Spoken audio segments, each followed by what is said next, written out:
So where do we have the departure? If we cannot use force, we cannot use the judiciary, we use our moral strength to say, you done well, you participated all along. Step aside and let new people who do not have the burdens of the past administer the affairs of the state and move forward. There is abundant evidence that people of the old order, once involved in transitional process, tend to undermine reform and transformation. And the same were obtained in Liberia. The report and our review was about the past. It was not about the present. From 1979 to 2003, October, it had nothing to do with the elections of 2005 or the massive progress that Liberia is making today, if we may so speak. I tell you what about impunity and overlooking issues, overlooking matters of public concern. I give you a very poignant example of what retribution could do in a society as small as Liberia. Since 1847, we are still 3 million. 16 tribes, 22 political parties, as if there is one party for each tribe and 2 parties for each county. In 1979,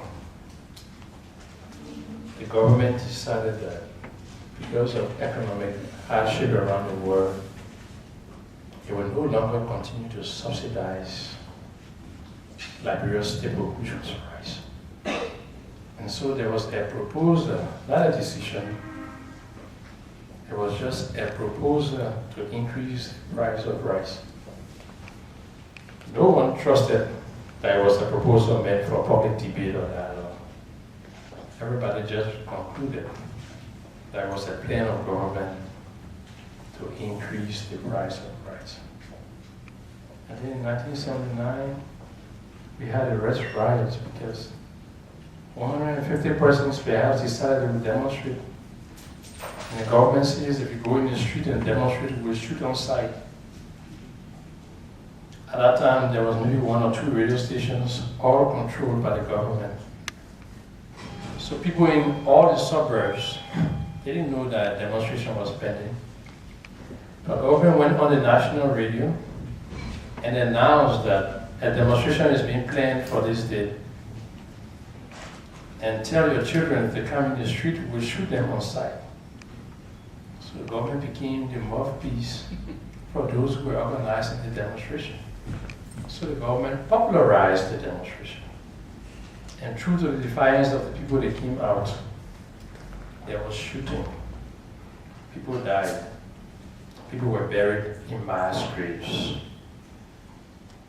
And amidst the turmoil, the demonstration became violent. Stores were looted. Today, we don't know how many persons died. Today, we don't know for sure the estimate, the approximate cost of damages that was done, but we know that it was few mission stores in Monrovia and all of that. But what happened 1 year later? Precisely 1 year later, April 12, 1980, there was a military coup. And this time the president, members of his cabinet, all of those who were on duty at the executive mansion were killed. And what happened to their remains? They were buried in mass graves. Where were they buried? The same site where those who were buried April 12, 1979. April 14, 1979. Since he was president, and he buried our people in that place, when he was dethroned, he and his people, so to speak, was buried in the same place. That's the psyche with respect to vengeance, redress, and violence.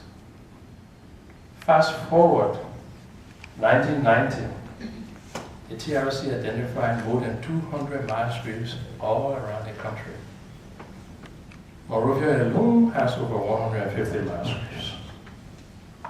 Faceless people are there waiting to be buried, just as our president is waiting to be buried. Today, nobody knows where Samuel Doe is. He also needs to be buried. Those are strong reconciliation issues identified in the report of the TRC. In 1979, 150 persons died.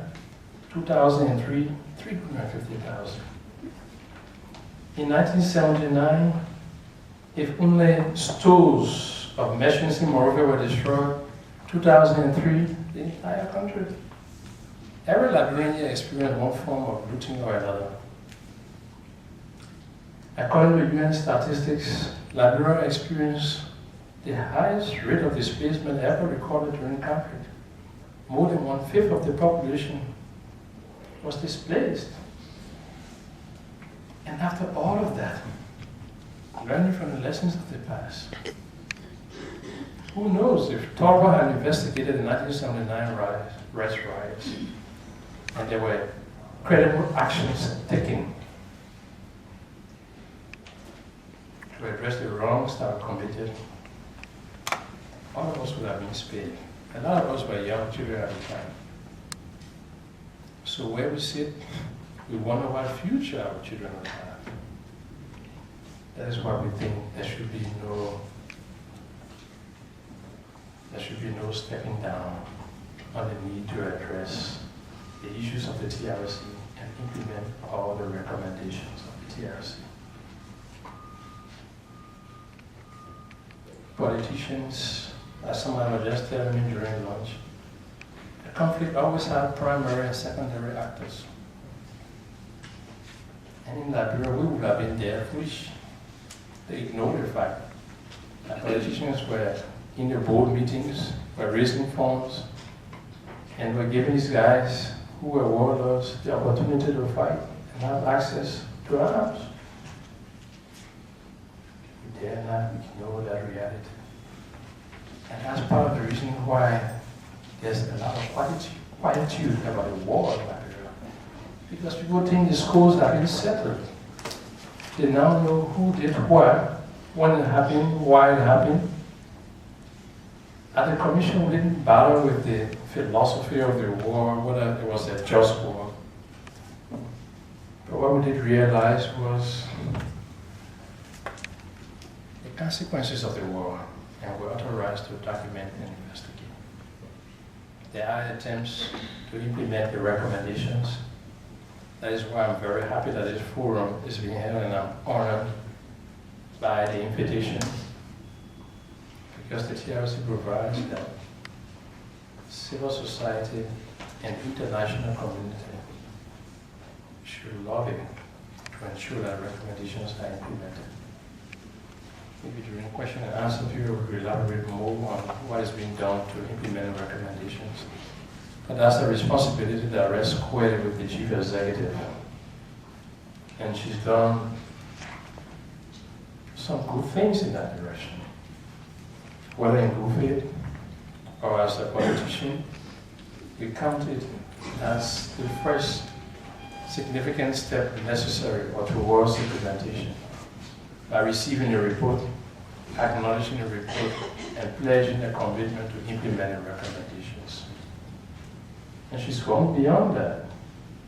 The Act requires that the President, every 3 months, make a report on what has been done to implement the recommendations. And she's done that twice, even though one of the reports were late. But she's reported in the first quarter, she reported in the second quarter. Whether it's adequate or not, she's complying with what the law requires. But there are many, many more things that could be done to demonstrate good faith. Whether the government has the political will, we are in doubt. Whether the government has the moral authority to do it, we are also in doubt. But once there are efforts towards implementation, we think The process has begun and we can build upon it. That is why civil society should continue to agitate. That is why voices around implementation should continue to be heard. That is why the international community continues to come in focus, because they were all part of the process that brought the peace. It appears as if I've spoken so much already. I want to thank you for the opportunity and the audience. Thank you very much.